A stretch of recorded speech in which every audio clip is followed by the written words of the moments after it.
എല്ലാവരും സുഖമായിട്ടിരിക്കുന്നു എന്ന് വിശ്വസിക്കുന്നു, എല്ലാവരും സന്തോഷമായിട്ടിരിക്കുന്നു എന്ന് വിശ്വസിക്കുന്നു, അതോടൊപ്പം തന്നെ സമാധാനത്തോടെ ഇരിക്കുന്നു എന്ന് വിശ്വസിച്ചുകൊണ്ട് നമുക്ക് നമ്മുടെ ചാനലിലേക്ക് കിടക്കാം. അപ്പോൾ കൂടെയുള്ളത് അഞ്ജുവാണ്. Welcome to everyone to my YouTube channel. നമ്മളെല്ലാവരും ഈ വാട്സപ്പ് ഒക്കെ ഉപയോഗിക്കുന്ന ആൾക്കാരാണ്. വാട്സപ്പും ഇൻസ്റ്റാഗ്രാമും ഫേസ്ബുക്കും ഒക്കെ തന്നെ ഉപയോഗിക്കുന്ന ആൾക്കാരാണ്. അതെങ്ങനെ ഉപയോഗിക്കണം, എപ്പോൾ ഉപയോഗിക്കണം എന്നൊക്കെയുള്ളത് അവരവരുടെ ഇഷ്ടം തന്നെയാണ്. പക്ഷേ ചില കാര്യങ്ങൾ നിങ്ങളെല്ലാവരും ഈ റീഡ് റെസിപ്റ്റ് എന്ന് പറയുന്ന ഒരു കാര്യം വാട്സപ്പിൽ ശ്രദ്ധിച്ചിട്ടുണ്ടാവും. റീഡ് റെസിപ്റ്റ് എന്ന് വെച്ച് കഴിഞ്ഞാൽ prevents others from knowing when you have read their messages എന്നാണ്. അതായത് മറ്റുള്ളവരുടെ സന്ദേശങ്ങൾ നിങ്ങൾ എപ്പോൾ വായിച്ചെന്ന് ഇത് അയക്കുന്ന ആൾക്ക് അറിയാൻ കഴിയില്ല. അങ്ങനെ അറിയാതെ അല്ലെങ്കിൽ അറിയുന്നതിൽ നിന്ന് ഒന്ന് തടസ്സപ്പെടുത്തുക എന്നുള്ള ഒരു രീതിയിലാണ് റീഡ് റെസിപ്റ്റ്സ് എന്ന് പറയുന്ന ഒരു സംഭവം അതിൽ വെച്ചേക്കുന്നത്. അതുപോലെ തന്നെ ലാസ്റ്റ് സീനൊക്കെ ഉണ്ടല്ലോ, ഒരുപാട് കാര്യങ്ങളുണ്ട്. ഇപ്പോൾ നമ്മുടെ പ്രൈവസിക്ക് അനുസൃതമായിട്ട് പല രീതിയിലും സെറ്റിങ്സ് മാറ്റാനുള്ള ഓപ്ഷൻസും ഉണ്ട്. പക്ഷേ നമ്മൾ എപ്പോഴും ശ്രദ്ധിക്കേണ്ട ഒരു കാര്യം, ഒരു വ്യക്തി ഇമ്മീഡിയറ്റ് ആയിട്ട് അല്ലെങ്കിൽ എന്തെങ്കിലും ഒരു ആവശ്യവുമായിട്ട് ബന്ധപ്പെട്ടിട്ട് നിങ്ങൾക്കൊരു വോയിസ് നോട്ടോ ടെക്സ്റ്റ് മെസ്സേജോ ചെയ്യുമ്പോൾ അത് കണ്ടിട്ടും കാണാതെ ഇരിക്കുന്ന ഒരു പ്രവണതയാണ് പൊതുവെ കാണുന്നത്. അപ്പോൾ ഇത്തരം ആൾക്കാർ ഈ റീഡ് റെസിപ്റ്റ് ലാസ്റ്റ് സീനും എല്ലാം ഓഫ് ചെയ്തിട്ട് കഴിഞ്ഞാൽ ഈ പ്ലേ ചെയ്യുന്നതും സീൻ ചെയ്യുന്നതും ഒന്നും ആരും കാണില്ല എന്ന് നിങ്ങൾക്ക് എന്തെങ്കിലും അബദ്ധധാരണ ഉണ്ടെങ്കിൽ അത് തെറ്റിപ്പോയി. ഇപ്പോൾ അയക്കുന്ന ഒരു വ്യക്തിക്ക് അയാൾ അയച്ച ടെക്സ്റ്റ് മെസ്സേജോ അല്ലെങ്കിൽ വോയിസ് മെസ്സേജിലോ അവർ ലോങ് പ്രസ് ചെയ്തിട്ട് നോക്കുമ്പോൾ തന്നെ മുകളിൽ ഒരു റൗണ്ട് സിമ്പൽ കാണാം. അതിൽ നോക്കുമ്പോൾ അവർ പ്ലേ ചെയ്തിട്ടുണ്ടെങ്കിൽ ഇപ്പോൾ നിങ്ങളുടെ ലാസ്റ്റ് സീനും അതുപോലെ ഡേറ്റും അതുപോലെ റീഡ് റെസിപ്റ്റും എല്ലാം ഓഫ് ചെയ്താലും അത് സീൻ ചെയ്തോ പ്ലേ ചെയ്തോ എന്ന് അറിയാനായിട്ട് സാധിക്കും. ഇനി അങ്ങനെ കാണുന്ന സ്ഥിതിക്ക് നിങ്ങൾ അത് പ്ലേ ചെയ്ത സ്ഥിതിക്ക് അല്ലെങ്കിൽ വാച്ച് ചെയ്ത സ്ഥിതിക്ക് അതിനൊരു മറുപടി കൊടുക്കുക എന്നുള്ളതിൻ്റെ ഒരു റെസ്പോൺസിബിലിറ്റി പൊതുവായിട്ടുണ്ട്. നിങ്ങൾ ഈ മറുപടി കൊടുക്കാത്ത വ്യക്തി ഏതെങ്കിലും ഒരു അപകട സാഹചര്യത്തിലായിരിക്കാം, അല്ലെങ്കിൽ അവർ ചിലപ്പോൾ എവിടെയെങ്കിലും പോയിട്ട് അവർക്കൊരു ബില്ലിൽ കുറച്ച് ക്യാഷിൻ്റെ ബുദ്ധിമുട്ട് വന്ന അങ്ങനെ ഫിനാൻഷ്യൽ ഇഷ്യൂസുമായിട്ട് ബന്ധപ്പെട്ടിട്ടായിരിക്കാം, അല്ലെങ്കിൽ ഒരു ഹോസ്പിറ്റൽ കേസുമായിട്ട് ബന്ധപ്പെട്ട് നിന്നിട്ട് അതുമായിട്ട് റിലേറ്റ് ചെയ്ത് നിങ്ങൾക്കൊരു മെസ്സേജ് ചെയ്യുന്നതായിരിക്കാം, അല്ലെങ്കിൽ അവർ ഏതെങ്കിലും ജോബിൻ്റെയോ അല്ലെങ്കിൽ എഡ്യൂക്കേഷനുമായിട്ട് ബന്ധപ്പെട്ടിട്ട് നിന്നിട്ട് നിങ്ങൾക്കൊരു മെസ്സേജ് ചെയ്യുന്നതായിരിക്കാം. നമ്മുടെ സമയം, നമ്മൾക്ക് സമയവും കാര്യങ്ങളും ഒക്കെ വാല്യൂ ഉള്ളതുപോലെ തന്നെയാണ് നമ്മളോട് ഇങ്ങോട്ട് പെരുമാറുന്ന ആൾക്കാരുടെ സമയവും സാഹചര്യവും എന്ന് പറയുന്നത്. ഇപ്പോൾ നിങ്ങളൊരു പൊസിഷനിൽ ഇരിക്കുന്ന വ്യക്തിയാണെന്ന് ഇരിക്കട്ടെ, നിങ്ങളോട് ഒരു കാര്യം ആവശ്യപ്പെട്ടുകൊണ്ടിരിക്കുന്ന വ്യക്തിയുടെ സാഹചര്യം എല്ലായ്പ്പോഴും അങ്ങനെ ആവണമെന്നില്ല.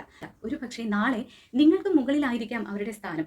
ആ സമയത്ത് ഇതുപോലെ നിങ്ങൾക്കും അവരെ കോൺടാക്ട് ചെയ്യേണ്ടി വരാം, അവരോട് എന്തെങ്കിലുമൊക്കെ സഹായങ്ങൾ ചോദിക്കേണ്ടതായിട്ട് വരാം, അവർ നിങ്ങൾക്ക് ആവശ്യമായിട്ടും വരാം. അപ്പോൾ നമ്മൾ അത്രയും ഇമ്മീഡിയറ്റ് ആയിട്ട് അറിയാനായിട്ടുള്ള ഒരു കാര്യം നമുക്ക് ഫോർവേഡ് ചെയ്യുമ്പോൾ ഓപ്പോസിറ്റ് നിൽക്കുന്ന ഒരാൾ അത് കണ്ട ശേഷം അതിന് റിപ്ലൈ തന്നില്ല എന്നുണ്ടെങ്കിൽ അത് ഭയങ്കരമായിട്ടുള്ള ഒരു മോശ പ്രവണത എന്ന് മാത്രമേ എനിക്ക് പറയാൻ സാധിക്കുള്ളൂ. ഇത്തരം ആപ്ലിക്കേഷൻസ് നമ്മൾ ഉപയോഗിക്കുന്നത് എപ്പോഴും ഒരു എന്റർടൈൻമെന്റ് ഫൺ എന്നുള്ള കാര്യത്തിന് മാത്രമല്ല, ഇതിലൊരു റെസ്പോൺസിബിലിറ്റി ഉണ്ട്. ഇത്തരം കാര്യങ്ങൾ ചെയ്യുമ്പോൾ അത് റെസ്പോൺസിബിൾ ആയിട്ട് ഉപയോഗിക്കാനുള്ള ഒരു സാമാന്യ മര്യാദയെങ്കിലും നിങ്ങൾ ഓരോരുത്തരും ചെയ്യുക എന്നുള്ളതാണ്. അണുവാണ് എല്ലാവരും എന്ന് വിചാരിക്കുന്ന ഒരു പ്രവണതയാണ് നമ്മൾ മാറ്റേണ്ടത്.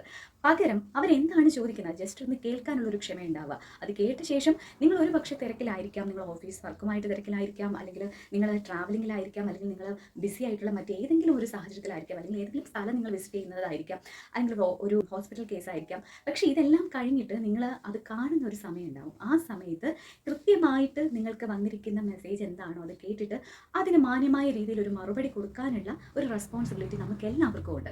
ഇത് ചെയ്യുന്ന എനിക്കും ഉണ്ട്, ഇത് കേൾക്കുന്ന നിങ്ങൾക്കും ഉണ്ട്.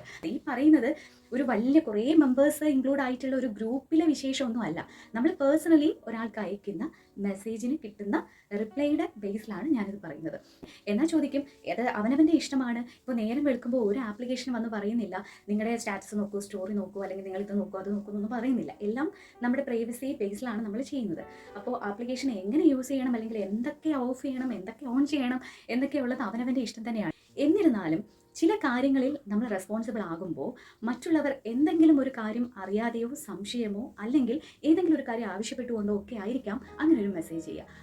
ഒന്നുകിൽ നിങ്ങൾക്ക് താല്പര്യമില്ലാത്ത വ്യക്തിയാണെന്നുണ്ടെങ്കിൽ ഈ കണ്ടിട്ടും കാണാത്ത പോലെ നിങ്ങൾ റെസ്പോണ്ട് ചെയ്യുന്നതിനേക്കാളും എത്രയോ ഭേദമാണ് നിങ്ങൾക്ക് ഇഷ്ടമില്ലാത്ത വ്യക്തിയുടെ നമ്പർ ബ്ലോക്ക് ചെയ്യുകയോ അല്ലെങ്കിൽ ആ നമ്പർ ഡിലീറ്റ് ചെയ്യുകയോ ഒക്കെ ചെയ്യുന്നത്. അപ്പോൾ പിന്നെ അത് അവർക്കും പ്രശ്നം കാണില്ല, അല്ലെങ്കിൽ നിങ്ങൾക്കും പ്രശ്നം കാണില്ല. പക്ഷേ നിങ്ങൾ നമ്പറും സേവ് ചെയ്ത ശേഷം അവരൊരു മെസ്സേജ് അയച്ച ശേഷം അവർ ചിലപ്പോൾ എന്തെങ്കിലും അത്യാവശ്യമായിട്ട് ചോദിക്കുന്ന ഒരു ചോദ്യത്തിന് നിങ്ങൾ ഉത്തരം കൊടുക്കാണ്ടിരുന്നു കഴിഞ്ഞാൽ നിങ്ങളുടെ വ്യക്തിത്വം തന്നെയാണ് അവിടെ റിഫ്ലക്റ്റ് ആവുന്നത്. സാധാരണ കാര്യങ്ങളിൽ പോലും ഒരു മറുപടിയോ അതിനനുസരിച്ചുള്ള റെസ്പോണ്ടോ ചെയ്യാത്ത നിങ്ങൾ ഫ്യൂച്ചറിൽ അല്ലെങ്കിൽ നിങ്ങളുടെ ഏറ്റവും റെസ്പോൺസിബിൾ ആയിട്ടുള്ള കാര്യങ്ങൾ എങ്ങനെയായിരിക്കും അതിനോടൊരു പ്രതിബദ്ധത പുലർത്തുന്നതെന്ന് ഇതിൽ നിന്ന് മനസ്സിലാക്കാം. ഇത്തരം ആപ്ലിക്കേഷൻസ് എന്ന് പറയുന്നത് നല്ല കാര്യത്തിനും കൂടിയാണ് സൃഷ്ടിച്ചു വെച്ചിരിക്കുന്നത്. എല്ലാം എൻ്റർടൈൻമെൻ്റ് ആക്കി നമ്മൾ മാറ്റേണ്ട കാര്യമില്ല. ഇതിനും കുറച്ച് റെസ്പോൺസിബിലിറ്റി ഉണ്ട് എന്ന് വിശ്വസിക്കുക. അപ്പോൾ എല്ലാവർക്കും നല്ലൊരു ദിനം നേരുന്നു. മറ്റൊരു അടിപൊളി വീഡിയോ ആയിട്ട് നമുക്ക് മറ്റൊരു ദിവസം കണ്ടുപിടിക്കാം.